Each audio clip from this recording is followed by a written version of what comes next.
Juni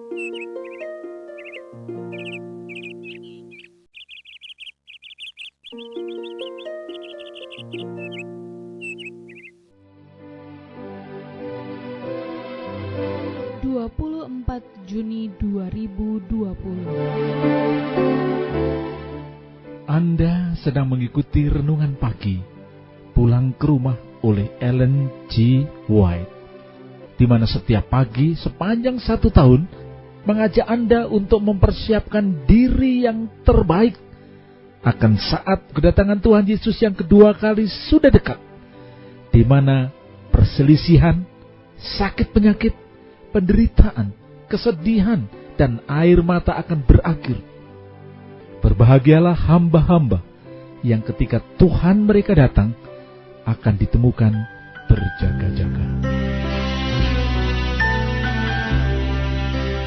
Renungan pagi kita sepanjang bulan Juni bertemakan Hukum Taurat dan Hari Sabat, Ujian Kesetiaan Ganda. Judul renungan pagi kita hari ini adalah Perjanjian Kekal. Ayat renungan terdapat di dalam 1 Petrus 2 ayat 9. Beginilah firman Tuhan. Tetapi kamulah bangsa yang terpilih, imamat yang rajani, bangsa yang kudus, umat kepunyaan Allah sendiri. Ketika Tuhan membebaskan umatnya bangsa Israel dari Mesir dan memberikan kepada mereka hukumnya, Dia mengajarkan kepada mereka bahwa dengan ketaatan akan hari Sabat, mereka dapat dibedakan dari para penyembah berhala. Inilah yang membuat perbedaan antara mereka yang mengakui kekuasaan Tuhan dan mereka yang menolak untuk menerima Dia sebagai pencipta dan raja mereka. Sebagaimana Sabat adalah tanda yang membedakan bangsa Israel ketika mereka keluar dari Mesir untuk memasuki Kanaan duniawi, itu juga menjadi tanda yang sekarang membedakan umat Allah ketika mereka keluar dari dunia untuk memasuki perhentian surgawi.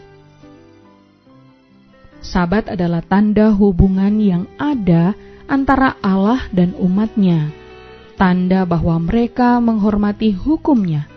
Ini membedakan antara umatnya yang setia dan para pelanggar. Dari tiang awan, Kristus menyatakan mengenai Sabat. Akan tetapi hari-hari Sabatku harus kamu pelihara, sebab itulah peringatan antara aku dan kamu, turun-temurun, sehingga kamu mengetahui bahwa akulah Tuhan yang menguduskan kamu.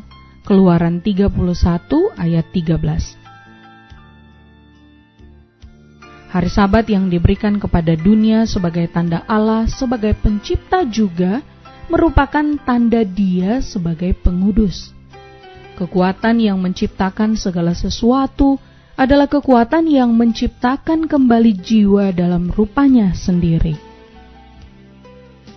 Bagi mereka yang menguduskan hari Sabat, itu adalah tanda pengudusan. Pengudusan sejati adalah keselarasan dengan Allah, kesatuan dengan Dia dalam karakter.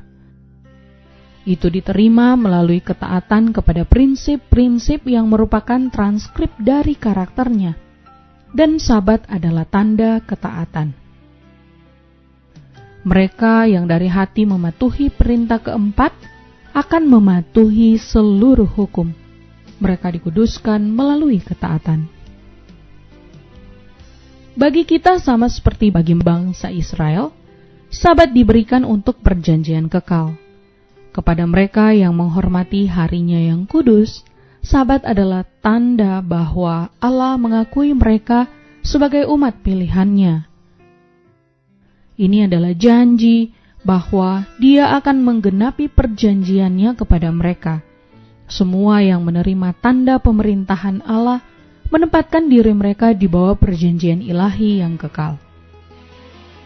Hanya hukum keempat dari 10 hukum yang berisi meterai dari pemberi hukum, pencipta langit dan bumi.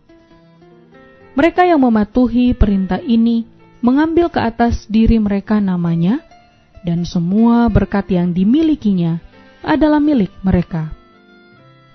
Testimonies for the Church, jilid 6 halaman 349 dan 350.